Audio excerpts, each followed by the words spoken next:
ओम शांति। जैसा कर्म वैसा जन्म। जैसा हम कर्म करते हैं वैसा ही जन्म मिलता है, ये तो सभी जानते हैं। देखिए, आज का जो वीडियो इस टॉपिक पर बनाया है, पिछला जो वीडियो बनाया था उसमें बहुत सारे लोगों ने कमेंट किया है, कुछ लोगों ने तो कॉल से भी पूछा है कि हम यहाँ से जब शरीर छोड़ कर के जाते हैं, हमारी मृत्यु हो जाती है, तो अगला जन्म कहाँ होता है, कौन सी योनि में जाते हैं, हम किस योनि में जाएंगे, किस योनि में हमें जन्म मिलेगा, ये हमें कैसे पता चलेगा। तो उनके लिए जब बताया कि इंसान का ही जन्म लेता है और किसी योनि में उससे जाने की ज़रूरत नहीं पड़ती है, और किसी योनि में वो इंसान आत्मा नहीं जाती है, किसी और योनि में जा कर के जन्म ले, ऐसा नहीं होता है। तो फिर बहुत सारे लोगों के मन में सवाल आया, बहुत सारे लोग इस बात से पूछना चाहते थे कि इसके ऊपर हमें विस्तार से समझाइए, क्योंकि आज तक तो सुनते आए हैं कि 84 लाख योनियों में आत्मा भटकती है, वहाँ जा कर के जन्म लेना पड़ता है। और गरुड़ पुराण में भी इसको बहुत विस्तार से बताया गया है कि उसमें ऐसा कर्म करने से वहाँ जन्म होगा, ऐसा कर्म करने से वहाँ जन्म होता है। तो देखिए, हमारा कर्म ही निर्धारित करता है हमारा अगला जन्म। जैसे हमारे कर्म होंगे वैसा ही हमारा अगला जन्म होगा। ये तो आप सभी जानते ही हैं कि जो मनुष्य जैसा कर्म करता है वैसा ही वो फल पाता है। परंतु आप ये भी जानते हैं कि हम मनुष्यों द्वारा कुछ कार्य ऐसे भी हैं जो हम मनुष्यों के द्वारा किए गए हैं, वो कुछ कार्य ऐसे भी होते हैं जो मृत्यु के बाद भी हमारा पीछा नहीं छोड़ते हैं, और फिर ये यहाँ के कर्म ही हमारा अगला जन्म निर्धारित करते हैं। ये तो सभी जानते हैं कि यहाँ पर हम जो कुछ भी कमाते हैं, जो कुछ भी हमारा धन संपत्ति प्रॉपर्टी होती है, वो जो हम जीवन भर कमाई करते हैं, वो सब कुछ हम यहीं पर छोड़ करके जाते हैं। ये तो हर मनुष्य आत्मा जानती है।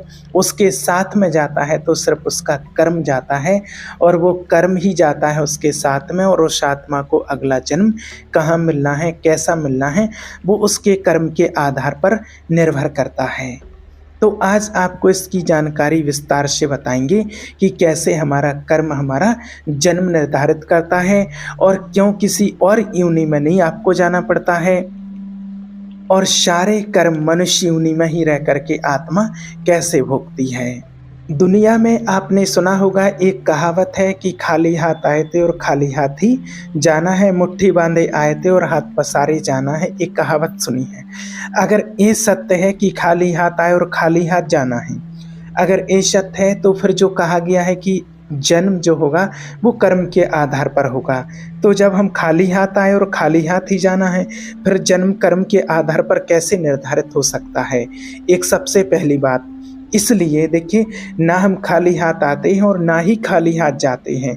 बस इसलिए इस कहावत को कहा गया है कि इन आँखों से जो कुछ हमें दिखाई देता है, जो इस दुनिया की धन दौलत प्रॉपर्टी संपत्ति जो हम इस जन्म में कमाई करते हैं पूरा जीवन भर, उसमें से हम एक माचिस की काड़ी भी नहीं ले जा सकते हैं।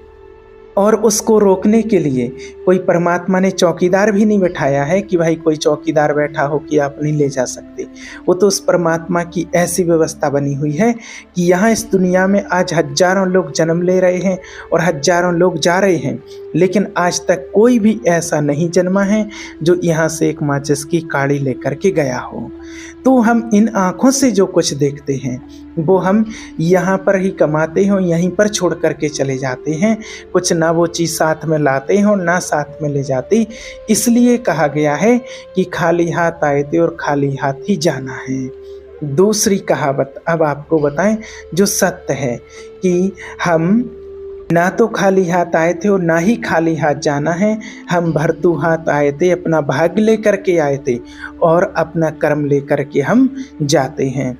हम यहाँ से अपना कर्म साथ में लेकर के जाते हैं और भाग्य लेकर के आते हैं, जिससे हमारा जन्म होता है। हर आत्मा अपना अपना भाग्य लेकर के आती है। यहाँ पर हम जो भी कर्म करते हैं, अच्छा बुरा कैसा भी, जो भी हमारे जीवन की दिनचर्या कर्म होता है, और जब आत्मा शरीर छोड़ करके जाती है तो वो सब कुछ यहीं पर छूट जाता है। बाकी सिर्फ कर्म ही एक जो होता है वो आत्मा, चाहे पुण्य कर्म हो या पाप कर्म हो, और वो अपने साथ में लेकर के जाती है और उसी के आधार पर फिर उसको मिलता है अगला जन्म, किसने कैसा कर्म किया है और उसी कर्म के आधार पर इसको कैसे घर में जन्म देना है, तो वो कर्म के आधार पर ही उस आत्मा को अगला जन्म मिलता है।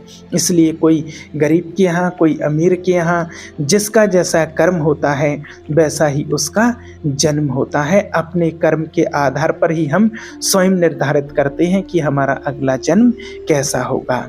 और जब बच्चे का जन्म होता है तो वो अपना भाग्य साथ में लेकर के आता है, इसलिए पंडित जी जन्म कुंडली बनाते हैं और उसमें लिख देते हैं कि इसका 2 वर्ष में ऐसा होगा, इसके साथ 5 वर्ष में ऐसा, 25 साल में ऐसा ऐसा।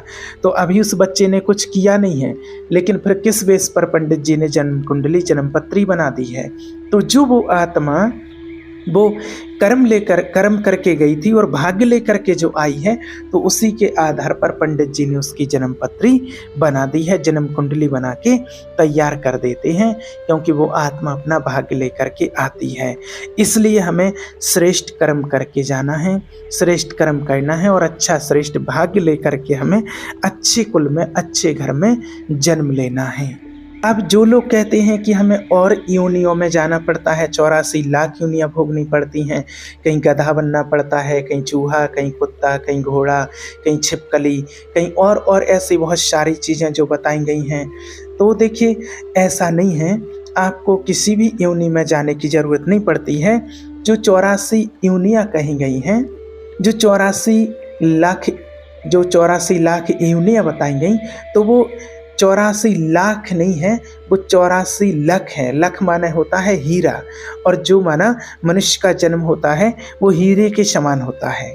और हम जैसा चाहें अपने मनुष्य जीवन को बना सकते हैं। हम कौड़ी जैसा भी बना सकते हैं और हीरे जैसा भी बना सकते हैं, वो मनुष्य आत्मा के ऊपर निर्भर करता है।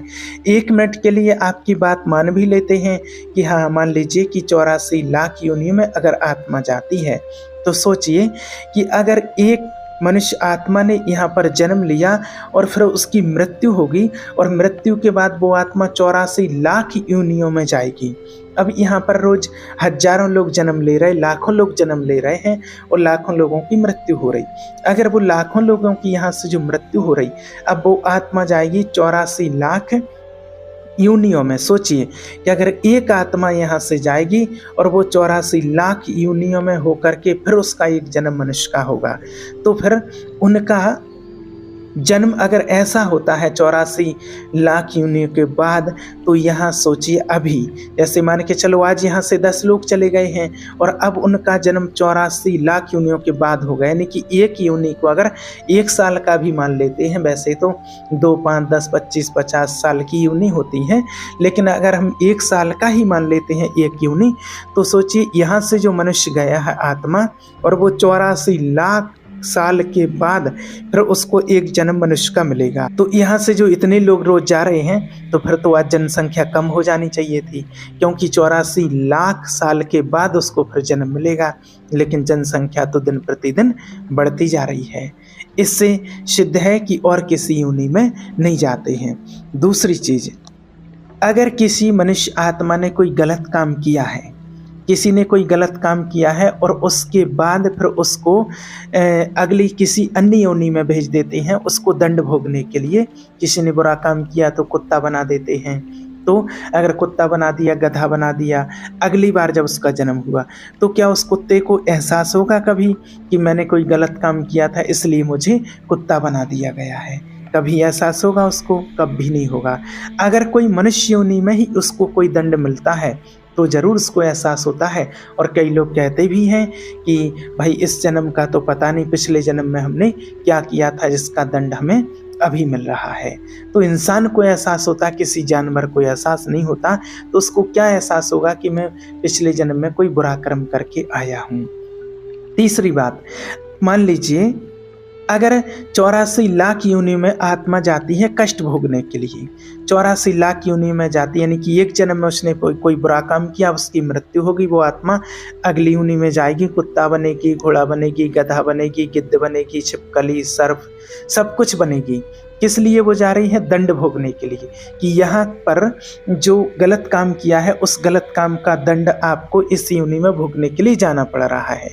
तो फिर जब हम दंड भोग करके आत्मा आ रही है, इतना 84 लाख योनि में इतने इतने कड़े उसको दंड मिल चुके हैं, इतनी सजा उसको मिल चुकी है, और फिर जब उसका मनुष्य का जन्म होता है अगला, तो फिर मनुष्य का जन्म तो बहुत अच्छा होना चाहिए, बहुत सुखी होना चाहिए, एक राजकुमार की तरह होना चाहिए, बहुत सुखमय और खुशी से जीवन व्यतीत होना चाहिए। लेकिन आज आप देख रहे हैं यहाँ कोई भी इंसान सुखी और निरोगी नहीं है। जन्म नहीं ले पाते उसके पहले ही गर्भ में उनका ट्रीटमेंट शुरू हो जाता है, इलाज शुरू हो जाता है। बच्चा जन्म लेता है, जन्म लेते ही साथ इलाज, पूरा जीवन भर दवाइयाँ। आज यहाँ किसी भी इंसान को बता दीजिए कि कोई व्यक्ति बना बिल्कुल सुखी हो, निरोगी हो, ऐसा कोई है जो 100% सुखी हो, निरोगी हो, कोई रोग ना हो। आज जन्म लेते ही साथ अपंग पैदा हो रहे हैं, अंधे पैदा हो रहे हैं, और कितने ही सारे यहाँ पर कष्ट भोग रहे हैं, बीमारियों के रूप में कष्ट भोग रहे हैं। आज आप हॉस्पिटल में चले जाइए, कितना कष्ट, कहीं कैंसर की बीमारी, किडनी फेल, तरह तरह की बीमारियाँ लगी पड़ी हैं। हर घर में पेशेंट है, कहीं ब्लड प्रेशर, कहीं शुगर, कहीं तमाम चीज़ें। तो जब हम 84 लाख योनियों में इतना कष्ट भोग करके आए हैं, तो यहाँ पर इतना सारा कष्ट किस लिए मिल रहा है? तो इससे सिद्ध होता है कि मनुष्य आत्मा और किसी योनि में कष्ट भोगने नहीं जाती, उसको मनुष्य योनि में ही रह करके सारे कष्ट भोगने पड़ते हैं।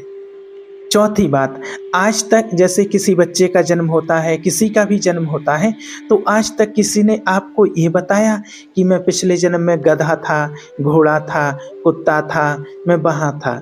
ऐसा कभी किसी ने बताया? वैज्ञानिक इस चीज़ का साइंस भी रिसर्च कर चुकी है, पुनर्जन्म का, कि मनुष्य आत्मा का जन्म मनुष्य का ही होता है और किसी योनि में नहीं जाती है। आज कई बच्चे, इनको ये तो याददाश्त रहती है, ये याद तो रहता है, आप भी जानते हैं कि कई लोगों ने कहा होगा मैं पिछले जन्म में वहाँ था, मेरे 2 बच्चे थे, एक बच्चा था, मेरा जन्म वहाँ हुआ था। ऐसा ऐसा उनको एहसास होता है, थोड़ा बहुत याददाश्त रहती है। लेकिन किसी ने आज तक ये नहीं कहा कि मैं पिछले जन्म में गधा था, कुत्ता था, शुअर था, सर्प बना था। ऐसा आज तक किसी ने नहीं बताया है, और न कभी साइंस ने ऐसा कोई रिसर्च, किसी डॉक्टर ने कुछ भी ऐसा नहीं बताया है।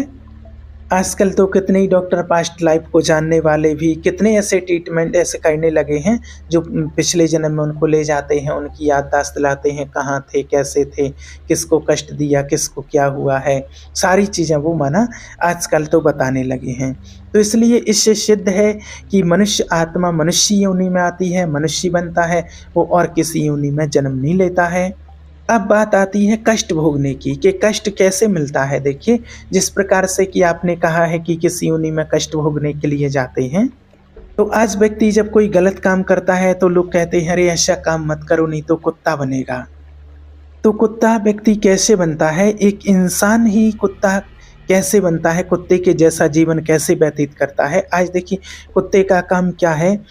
एक एक दरवाजे पर एक एक रोटी के लिए भटकना। तो आज अगर वो कुत्ता किसी जन्म में इंसान होता फिर तो उसको कोई एहसास होता नहीं, लेकिन आज कुत्ते का काम इंसान कर रहा है। कुत्ता एक एक रोटी के लिए भटकता है, ऐसे आज भिखारी भी एक एक रोटी के लिए दरवाजे दरवाजे पर भटकता है। कुत्ता पहले क्या करते थे? दरवाजे पर रखवाली के लिए रखे जाते थे, और आज दरवाजे पर रखवाली के लिए गार्ड बैठे हुए हैं, तो वही काम कर रहे हैं ना। पहले दरवाजे पर लिखा जाता था अतिथि देवो भव, और आज दरवाजे पर लिखा जाता है कुत्तों से सावधान रहें। अब जब वो भिखारी एक एक रोटी के लिए दरवाजे पर भटकता है, माना एक वो भी इंसान है और इस जिससे भीख मांगने के लिए जा रहा वो भी इंसान है, दोनों इंसानों में कितना फर्क है देखिए। तो ये कर्म का ही फल है कि एक ने ऐसा कर्म किया था कि वो इतना धनी बना है, इतना अच्छे पुण्य कर्म किए थे कि उसका ऐसे घर में जन्म हुआ जहाँ देने के लायक बना है, और एक ने ऐसा कर्म किया था जो वो लेने के लायक भिखारी बना है। तो एक कुत्ते का कर्म से गधा बनता है, तो गधे का काम क्या होता है कि पूरा जीवन बोझा ढोना। तो आज ऐसे इंसान, गधे के कितने भी बच्चे हों लेकिन फिर भी वो बोझा ही ढोता है अंत तक। तो आज यहाँ पर कितने भी ऐसे इंसान हैं जो सुबह से शाम तक वो अपना बोझा ही ढोते रहते हैं। जैसे शेर है तो शेर का भी आज शेर की योनि भी है। शेर का काम क्या होता है? मांस खाना। तो आज ऐसे कितने इंसान देख रहे हैं, पैदा हो चुके हैं। तो आज जितनी भी योनि बताई गई हैं, सारी योनियाँ ये मनुष्य जीवन में ही रह करके इंसान व्यतीत कर रहा है। चाहे वो कुत्ता हो, कोई भी हो, घोड़ा हो, गधा हो, सुअर हो, मगरमच्छ हो, मछली, जितनी भी योनियाँ दिखाई हैं सारी इंसान अभी भोग रहा है और वो सारे कष्ट यहीं पर भोगता है और फिर उसको अगले जन्म में जाना पड़ता है। तो उसका अगला जन्म उसी कर्म के आधार पर भी उसका होता है। इसलिए आप इस भ्रम में ना रहें कि हमें किसी और योनि में जाना पड़ेगा, आप इस डर में भी ना जिएं। तो फिर कई लोग ये भी कहते हैं कि भाई गरुड़ पुराण में जो लिखा गया है, इतना सारा विस्तार से बताया गया है कि अगर किसी के साथ छल करते हैं, मित्र के साथ छल करते हैं, तो पहाड़ों पर रहने वाला गिद्ध बनना पड़ता है और पशु पक्षियों का मांस खाना पड़ता है। जो धर्म का अपमान करते हैं उनका अगला जन्म फिर कुत्ते के रूप में होता है। जो स्त्री माता पिता या फिर पति की सेवा नहीं करती है उसको छिपकली के रूप में जन्म मिलता है, ऐसा गरुड़ पुराण में बताया गया है।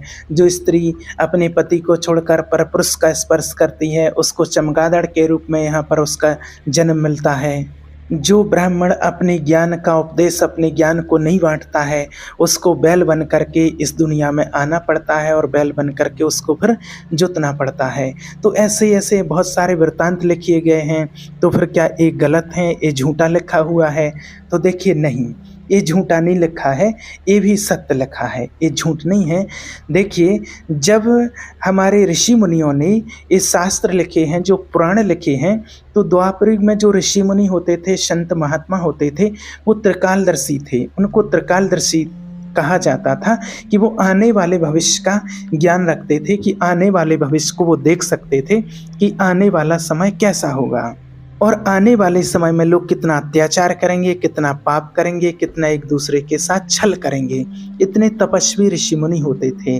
तो उन्होंने जब देखा कि आने वाला जो समय होगा, कलयुग का जो अंत समय होगा, उस टाइम पर मित्रों के साथ लोग कितना छल करेंगे, पत्नी पति के साथ, पति पत्नी के साथ कितना छल करेंगे, अपने ज्ञान का लोगों को कितना अहंकार होगा और अपने मित्रों को साथ कितना छल करेंगे, माता पिता के साथ कैसा व्यवहार करेंगे, ये सारा ज्ञान उनको था और वो अपनी दिव्य दृष्टि के माध्यम से देख सकते थे।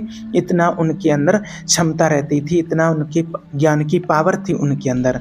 तो वो ये सब जब उन्होंने देखा कि ऐसा ऐसा समय आएगा और ऐसे ऐसे समय में इतना अत्याचार करेंगे, तब फिर उन्होंने पुराण लिखे और उन्होंने लिखा, इसलिए लिखा था कि लोग कम से कम इनको पढ़ करके, इनको सुन करके डरें और इस डर से किसी के साथ छल ना करें, किसी को धोखा ना दें, माता पिता को धोखा ना दें, पति पत्नी को धोखा ना दें, मित्र संबंधियों को धोखा ना दें और किसी के साथ अत्याचार ना करें। क्योंकि अगर उसमें लिखा कि ऐसा करेंगे तो आपको ऐसा जन्म में मिलेगा, इस योनि में जाना पड़ेगा, इस बैल बन के जुतना पड़ेगा, छिपकली बनना पड़ेगा, गिद्ध बनना पड़ेगा, कुत्ता बनना पड़ेगा, शुअर बनना पड़ेगा, अगर आप इनको धोखा देते हैं तो पति पत्नी अगर पति को धोखा देती है तो वो चमगादड़ बनेगी, छिपकली बनेगी। ऐसे बहुत सारे जो वृत्तांत लिखे हैं कि जब लोग इस दुनिया में, इस कलयुग में आने वाले समय में घोर अत्याचार होगा, पापाचार होगा, तो कम से कम इसको पढ़ करके और इसको सुन करके लोग इस पाप से बच जाएं, ऐसा पाप ना करें। इसलिए पुराणों में लिखा गया है, पुराणों में झूठ नहीं लिखा। लेकिन आश्चर्य की बात यह है कि आज गरुड़ पुराण को बहुत लोग पढ़ रहे हैं और बहुत लोग सुन रहे हैं, सुना रहे हैं, लेकिन उसकी एक भी बात कोई भी अपने जीवन में नहीं अपनाता है और ना कोई भी व्यक्ति उसको मानता है और अपने मन चाहे कर्म करता रहता है और मन चाहे कर्म करता है और फिर उस कर्म का जो फल पाता है तो उसको पा करके बहुत दुखी होता है कि मेरे साथ ऐसा क्यों हुआ है। गरुड़ पुराण जब अंतिम शैया पर व्यक्ति जब लास्ट स्टेज पर होता है उस समय सुनाया जाता है, तो उस समय क्या सुनेगा, उसको कुछ सुनाई नहीं देता है, ना वो अपने जीवन में क्या परिवर्तन कर पाएगा जब उसका लास्ट समय आ गया है। तो ये सारे पुराण अगर पहले से पढ़े जाएं, अपने जीवन में उतारे जाएं और इनकी शिक्षा ली जाए तो जीवन अति उत्तम और धन्य हो जाएगा। लेकिन आज ना तो सुनाने वाले उतारते हैं और ना सुनने वाले अपने जीवन में उतारते हैं और अपने मन चाहे को कर्म करते रहते हैं और फिर उसका फल भी पाते रहते। इसलिए आप इस निश्चिंत रहें इस बात से कि उसमें भी पुराणों में कोई गलत बात नहीं लिखी है, ये हमारे मनुष्य आत्माओं के हित की ही बात लिखी है, लेकिन उस पर कोई आज अमल में उसको नहीं लाते हैं, इसलिए परिवर्तन नहीं आ रहा है।